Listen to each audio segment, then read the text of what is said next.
Bienvenue à tous dans votre émission Ticket d'entrée. Ticket d'entrée, c'est l'émission qui vous présente de jeunes artistes, encore méconnus, qui seront bientôt des étoiles. Aujourd'hui, nous avons le plaisir d'accueillir Clément Binzi, un passionné amoureux de la musique. Clément, bonjour, merci d'être parmi nous aujourd'hui. Merci à toi, Laura. Merci d'avoir accepté notre invitation. Aujourd'hui, tu vas nous parler un petit peu de ta passion et de ton amour pour la musique. Qu'est-ce qui a fait que tu es tombé amoureux des instruments, du chant, que tu écris, tu composes, que tu fais vraiment tout ce qu'il peut y avoir finalement dans l'univers musical? J'ai envie de dire que c'est un concours de circonstances, mais en fait, c'est pas vraiment le cas, dans le sens où depuis tout petit, je suis au conservatoire. En fait, ma mère m'a mis au conservatoire, à l'âge de 3 ans. J'ai commencé avec le jardin musical, où c'est là, en fait, si tu veux, on découvre tous les instruments possibles qu'on pourrait essayer. Et moi, je choisis le violoncelle, parce que c'est le seul que je pouvais commencer à l'âge de 3 ans.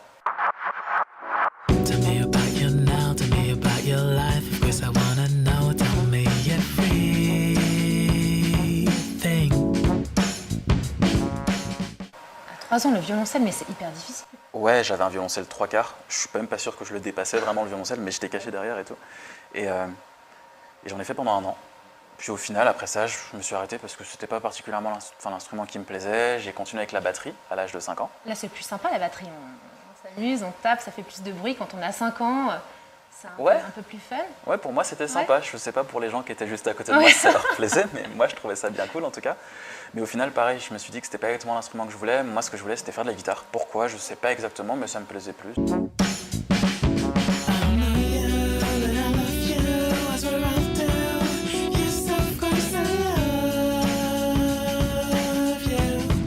Donc là, actuellement, tu as quel type d'influence musicale? Tu joues toujours de la guitare? Ouais. Oui, tu composes? Aussi. Mes influences, en fait, elles sont vraiment diverses. Je dirais que ça a commencé par Ryan Leslie. J'ai le souvenir, en fait, d'avoir vu... Ryan Leslie, c'est un producteur américain qui fait du R&B. Et moi, en fait, ce qui me fascinait chez lui, c'était ses harmonies. Parce que ce qui me plaît, c'est toujours les harmonies dans la voix. Ça va être les accords, ça va être les deuxièmes, les troisièmes, les cinquièmes voix, même si besoin. Et lui, il faisait tout seul. Et donc, à ce moment-là, je me suis dit, bon, s'il fait tout seul et que ça marche, pourquoi est-ce que je pourrais pas essayer?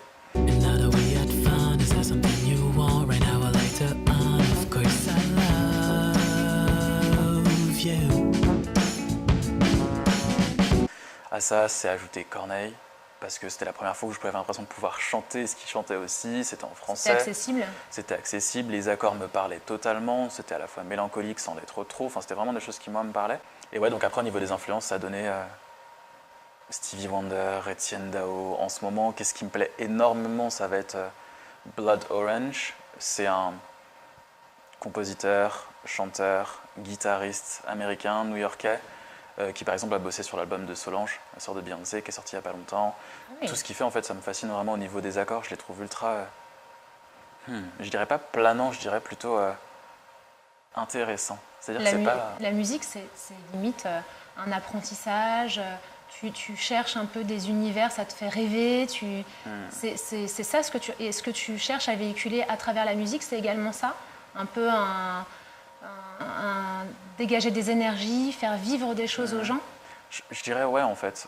Pour moi, la musique, ça a toujours été essayer de transformer quelque chose de potentiellement négatif en quelque chose de positif. Donc ça donnerait une sorte de cadavreski, je sais pas, une rupture amoureuse qui tout d'un coup va devenir une chanson qui pourrait faire danser les gens, ou qui pourrait les faire s'évader, rêver, comme tu le disais toi-même. En fait, c'est vraiment transformer un élément qui potentiellement a pu être moyen cool, pour en faire quelque chose de beau, en fait.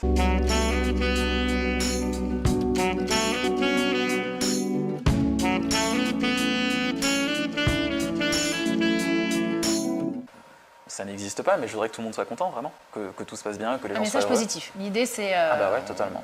Tu veux que les gens soient heureux, un message positif et des ondes, de bonnes ondes à travers tes textes en fait, et à travers tes mélodies. C'est ça, c'est rêvons ensemble, en fait. Je veux des choses joyeuses. Tu veux rêver? Ouais, clairement. C'est génial. Clairement. Ok, Clément. Bon, eh bien, l'émission est terminée. Clément va nous interpréter un live. Tu vas nous faire rêver, là, tout de suite, maintenant. Ben, j'espère. Avec 2 guitaristes? Avec un guitariste et un percussionniste. Donc, un live en acoustique. Donc l'émission Ticket d'entrée est terminée. Merci de nous avoir suivis. On se retrouve très bientôt. À bientôt. Au revoir. 3, 4.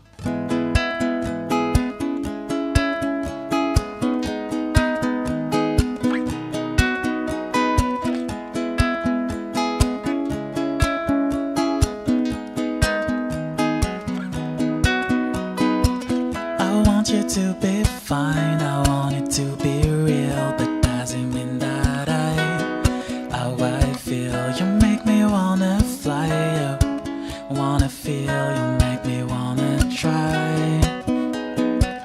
I really did my best, try to make you feel alright, try to make you feel as safe, but still we can. I really did my best, try to make you feel alright, alright, alright.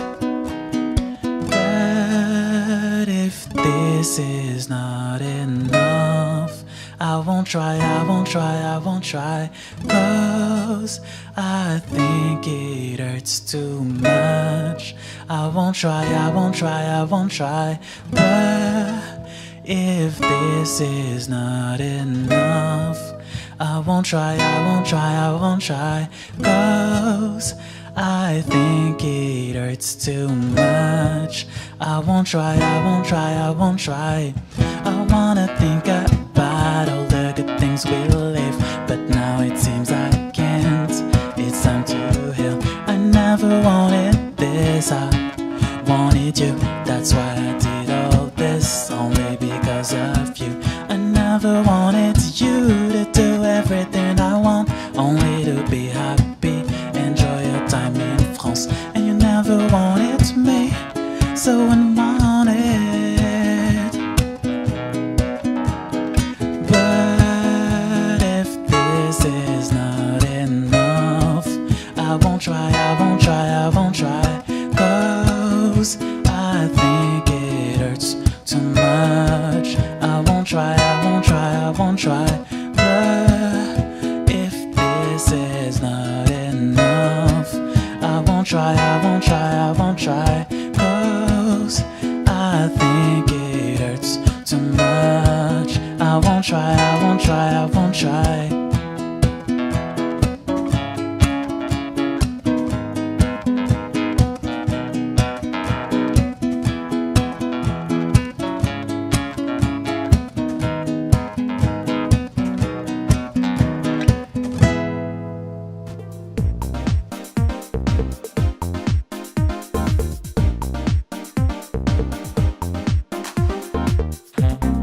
Salut à tous et bienvenue dans votre émission Ticket d'entrée. Aujourd'hui, je reçois une artiste peintre, Vianne Savoli.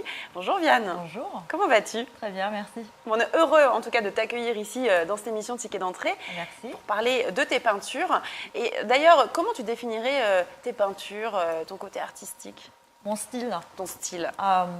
très expressionniste, très figuratif, très coloré, très féminin. Ah, Il y a beaucoup de femmes, c'est vrai, dans les tableaux, et parfois aussi des femmes dénudées. Donc, c'est le remarque que je prends souvent. on te dit ça, on dit ça de tes peintures, qu'elles sont dénudées les femmes? Parfois. Il y a des gens qui voient à travers ce corps le message. J'ai la chance parfois de tomber sur des gens qui voient la profondeur donc on va dire de la sensualité, ou alors la féminité, mais pas juste le nu. Mais parfois je me prends aussi le remarque, ah bon tiens, tu fais des toiles très Très sexy. très sexy. Alors c'est pas ça mon message. Donc voilà, c'est plus au fur et à mesure quand on avance. Ton message est plutôt de la féminité en fait. C'est exprimer la femme dans son corps entier, dénudée certes, mais plutôt féminine, sexy, qui s'assume. Je ne sais pas si c'est un peu un message féministe que tu veux faire passer, mais le but pour toi vraiment de ces peintures. Pour être très honnête avec toi, je ne sais pas d'où elles sortent ces femmes. C'est-à-dire que je prends le pinceau et elles sortent de moi automatiquement. Donc, et je me suis rendu compte de ça il y a quelques années, qu'à chaque fois, il y avait une femme avec une crâne rasée et des seins nus qui sortaient. Mais pourquoi? Et donc, ça pourrait être un aspect de moi qui cherche l'expression. Ou alors, je pense donner la voix à cette entité qui est à l'extérieur de moi. Parce que moi, je découvre en même temps que les spectateurs, je découvre mes toiles à ce moment-là. C'est-à-dire que je vois ces personnages-là arriver sur la toile et animer une scène. Souvent, elles sont à plusieurs dans un endroit fermé, une chambre, décorée. Donc, ça peut être mon côté évidemment, iranien, le fait que dans mon inconscience collective, il y a eu toujours un endroit fermé où il y avait plusieurs femmes ensemble dans une pièce qui animaient des choses tout en harmonie ensemble. Ça peut être ça, donc cette expression de la conscience collective que j'ai héritée. Ouais. Ou alors cette nouvelle femme qui est tout simplement elle-même et qui s'assume et qui est évidemment jugée aussi par la société, parce que regarde comment elle est. Oui, c'est vrai, on peut la juger parce qu'elle est trop sexy. C'est la peur que tu as justement, c'est peut-être qu'on te dise que tes femmes, tes peintures sont trop sexy et n'expriment pas juste la féminité et la part de femme en elles. En fait, je n'ai pas peur de ça, et justement, c'est pour ça que je les peins. Et je observe que même sur la toile, alors qu'elles n'existent pas en vrai, même ces images-là sur la toile sont exposées au jugement. Vous voyez ? Il y a toujours un jugement de toute façon. Quand on est artiste, on est sans arrêt jugé. Critiqué bien ou mal, mais on est jugé. D'ailleurs aussi, il y a une autre question qui me vient quand je regarde tes toiles. On les voit passer, les toiles ici. Tes femmes, tu disais qu'elles sont crâne rasé, sans visage. Pourquoi elles n'ont pas de visage? Est-ce que ça vient aussi de l'Iran ou de tes origines? Alors, femme anonyme, mystérieuse, Ouais. sans identité, mais avec des corps expressifs, avec des poses et des silhouettes expressives. C'est-à-dire comme elles s'expriment à travers de ces mouvements collectifs, du coup, individuellement, elles n'ont pas un visage. Et ça peut être lié effectivement à la place des femmes ensemble, dans cette société patriarcale. On voit que la silhouette des femmes n'est pas une identité propre. Souvent, quand on entre dans une soirée, tu as dû remarquer ça. On voit les silhouettes, oui. Je pense que le jeune homme voit d'abord la silhouette d'une femme. Non, pas du tout. Vous voyez que les silhouettes, non, vous ne voyez pas notre visage avant, non? L'intellect. L'intellect, attention, ce qu'elle pense, qu'elle est à l'intérieur, Ouais. mais bien sûr.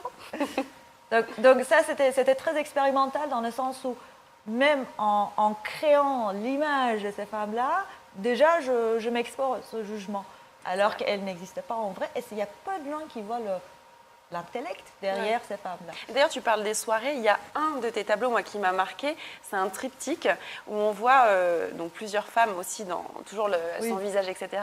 Dont une qui mange une glace comme ça, toute seule. C'est inspiré d'une soirée où tu es allée, où tu t'es ennuyée ou... Alors, je m'inspire de ma vie de tous les jours, dans toute étoile.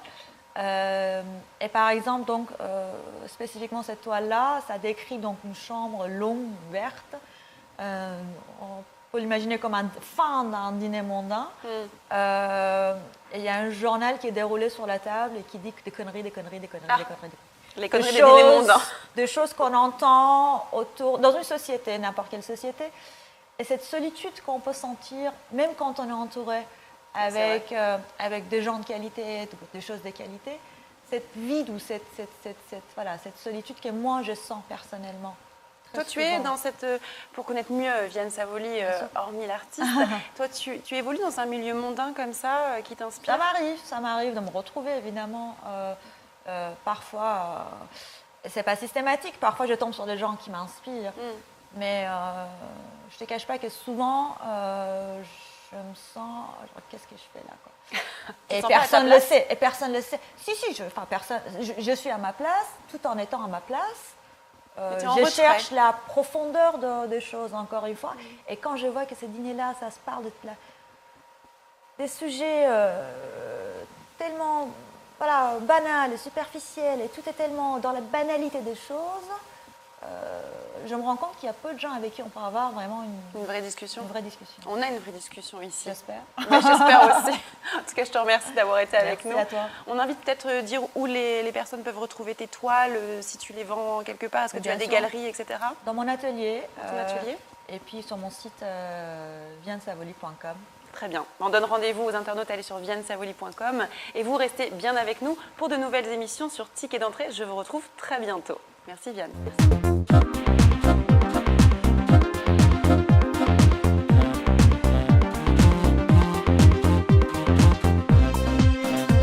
Bonjour et bienvenue dans Ticket d'entrée, l'émission qui vous fait découvrir de nouveaux talents. J'espère que vous avez votre billet, que vous êtes bien installés parce qu'on débute tout de suite avec Berry Hop. Berry Hop, merci d'être venu. Merci à vous. D'avoir répondu favorablement à notre invitation. Alors on va démarrer tout de suite parce que je suis allé explorer ton compte Twitter. Il n'est pas petit, il est normal, ce compte, sur lequel on apprend un petit peu plus sur toi parce que malgré ton prénom qui nous rappelle une région de France, il est noté Berry Hop, jeune chanteuse belge aux talents multiples. Tout à fait. Donc tu es belge. Oui, c'est exact, je suis belge. Et tu viens d'où exactement? Je viens du côté de Liège, et j'essaye de le dire sans l'accent, donc Liège. J'ai habité également un petit peu plus sur Bruxelles, mais simplement pour mes études. Donc je suis principalement de la province de Liège. D'accord. Et donc il est noté Berry Hop, jeune chanteuse aux talents multiples. Donc sur le côté belge, on est bon. Et sur les talents multiples? Je suis également danseuse, donc c'est ma formation de base. Et j'ai fait des études d'ingénieur du son également. Donc ça complète un peu l'univers. D'accord. La France, c'est un passage obligé quand on est une chanteuse belge, parce que nous, on voit beaucoup d'artistes qui viennent se produire chez nous. Ouais, c'est presque obligé actuellement. Malheureusement, on est un pays ici en Belgique où on a 3 communautés. Donc on a la partie flamande, la partie wallonne et Bruxelles. Et c'est très difficile en tant qu'artiste de pouvoir aller d'un côté à un autre. Il faut être bilingue ou alors il faut vraiment avoir un univers très défini justement pour accéder au côté flamand. Donc du coup, la France, c'est vraiment chouette et j'ai déjà eu de l'expérience ici en France. Donc voilà, et j'aime toujours. Vous êtes nos voisins et on aime bien les voisins français. Voilà. Make up no face to look for in the dark, lighted by the naked of the bar. En dehors de la Belgique, tu te produis un petit peu en France et un petit peu ailleurs ou uniquement sur ces 2 territoires? Je l'ai fait, entre autres grâce à Cowoc. J'ai eu l'occasion de venir aux Champs-Élysées pour une petite scène. Oui. Tu chantes en anglais. Pourquoi? Parce que ça correspond à ton univers musical qui est plutôt pop. C'est ça, hein, ton univers? Oui, la pop électronique, oui, c'est exact. Ceux qui ne te connaissent pas, c'est la pop électronique. L'anglais s'y prête mieux? L'anglais s'y prête mieux, puis j'ai développé aussi l'amour de l'anglais. Ce que je n'avais pas quand j'étais plus jeune, donc je détestais parler anglais. L'amour de l'anglais, tu parles de la langue? Ah oui, pas je parle simplement. Oui, non, je parle D'accord. simplement. Non, non, je parle simplement la langue. Donc, à Non, la mais base, ça peut arriver. oui, ça peut arriver, tout à fait. Tu pourrais briser des cœurs déjà dire en direct, mais non. Donc, l'amour de l'anglais, la langue. Oui, donc à la base, je n'aimais pas du tout l'anglais et j'ai eu comme un déclic vers l'âge de 14 ans et j'ai commencé à écrire des chansons. En fait, c'est grâce à la chanteuse Cathy Melua qui m'a donné l'envie d'écrire des textes, l'envie de commencer la musique. Et voilà. To become like the stars, but you still compare. Cathy Melua, et quoi d'autre?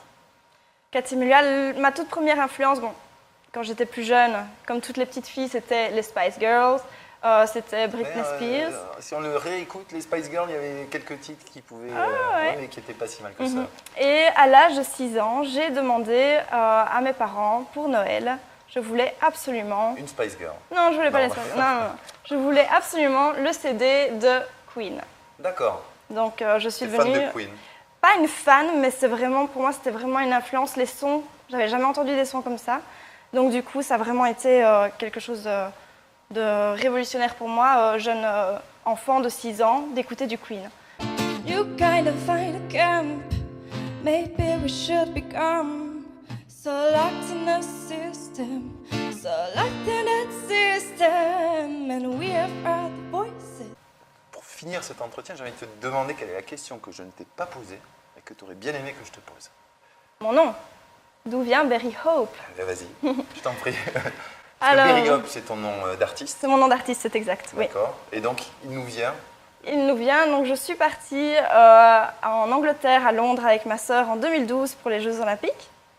Et je me suis retrouvée au Starbucks, le Starbucks qui est un emblème du café, pour justement nous commander un petit cappuccino. On fait un peu de pub, on Voilà. a le droit sur Placement Internet, de tout est produit. permis. Et donc nous avons demandé ce Starbucks et à l'époque je ne parlais pas bien anglais. Donc j'ai voulu dire mon prénom originel qui s'appelle Marie. J'ai voulu dire Mary. Puis ensuite la jeune fille en sortant le gobelet, Berry? Moi, je me suis reconnue. Ouais. Bizarrement, je me suis reconnue. Et ma sœur a explosé de rire. Et lorsqu'on a justement cherché un nom d'artiste, ma sœur, pour rigoler, m'a dit « Et pourquoi pas Berry ?» Et j'ai pris au mot et j'ai dit « Ok, Berry, il n'y a Et pas tu de as souci. épousé ça, Hope, c'est pour l'espoir. C'est pour l'espoir, oui. Et tes amis t'appellent Berry aujourd'hui? Oui, il m'appelle Berry. Même mon père, c'est un peu spécial parce que parfois, quand il m'envoie des messages pour savoir à quelle heure je rentre, il ne me pose pas la question. Il pose « Dis, Berry, si tu vois Marie, est-ce que tu saurais lui demander à quelle heure elle rentre ?» Donc voilà, c'est un peu... je ne sais plus trop où je me situe personnellement, Non, c'est chouette parce que voilà, tout le monde s'identifie au Berry maintenant parce que c'est aussi une partie de moi, c'est vraiment ça. Bah, écoute, merci. On va essayer de s'identifier à toi en écoutant l'un de tes titres pour ce numéro de ticket d'entrée. On va se laisser se quitter sur un morceau que tu vas nous interpréter tout de suite et qui s'appelle Rise and Fight. Merci. C'est exact. Merci Berry. beaucoup. Merci.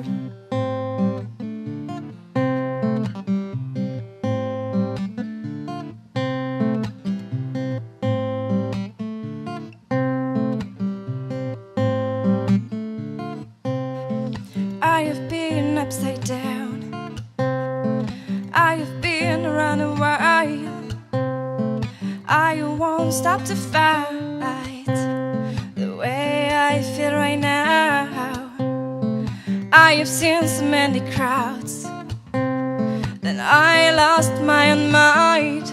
I gone from zero. I'm my own hero.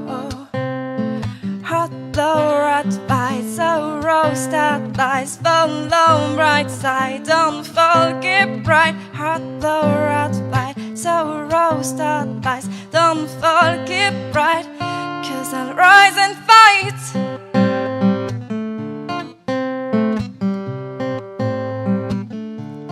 Rise and fight.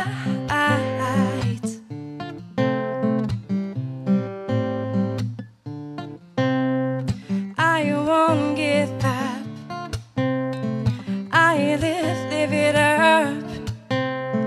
I'm where to surround to help me to climb. Climb the hill, the shot the moon. With the wind it will be soon. Not hiding, I hit to prove I won't stop 'cause it's a boon. Hot, low, rat fight, so rose starts light for the long bright side. 'Cause I'll rise and fight.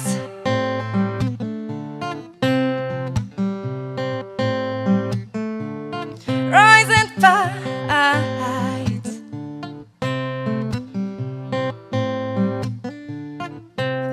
Rise, rise, rise.